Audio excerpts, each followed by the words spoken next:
Customer কেয়ারে আপনাকে স্বাগতম জানাচ্ছি। Thank you. আপনাকে আমি কিভাবে সহায়তা করতে পারি? আপনি কি আমাকে বিয়ে করতে চান? জি, আপনি ভুল নাম্বারে রিং করেছেন। না না, আমি ঠিক নাম্বারই ফোন দিয়েছি। আমাকে বিয়ে করবেন? জি, আমি বিয়ে করতে ইন্টারেস্টেড না। লাভ ম্যারেজ করলে হানিমুন করব সুইজারল্যান্ডে, আর অ্যারেঞ্জ ম্যারেজ করলে হানিমুন করব প্যারিসে। Not interested.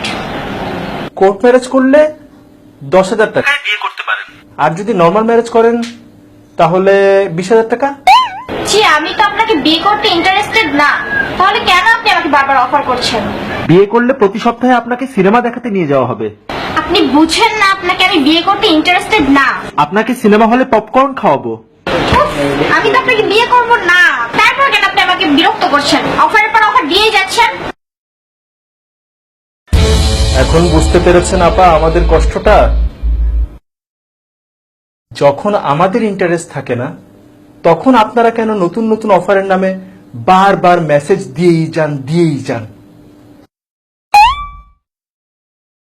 মাত্র 100 টাকায় পাবেন যে কোনো মোবাইলে 160 মিনিট সব সময়। কথা বলুন 1 পয়সা পার সেকেন্ড কল রেটে, মেয়াদ 30 দিন। রিচার্জেই ব্যাকপ্যাক। আজকেই একবারে 500 টাকা রিচার্জ করে জিতে নিন ব্যাকপ্যাক। অফারের মেসেজ পেতে পেতে মেসেজের প্রতি অভক্তি এসে গেছে। অফারের মেসেজে পুরো মোবাইলের মেমোরি কার্ড ফুল হয়ে যায়, ডিলিট করতে করতে ঘন্টার পর ঘন্টা পার হয়ে যায়।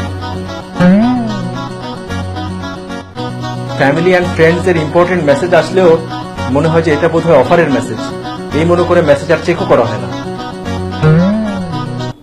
যখন আমাদের ইন্টারেস্ট থাকে না আপনাদের এসব অফারে, আপনারা কেন অফারের পর অফার দিয়েই যান?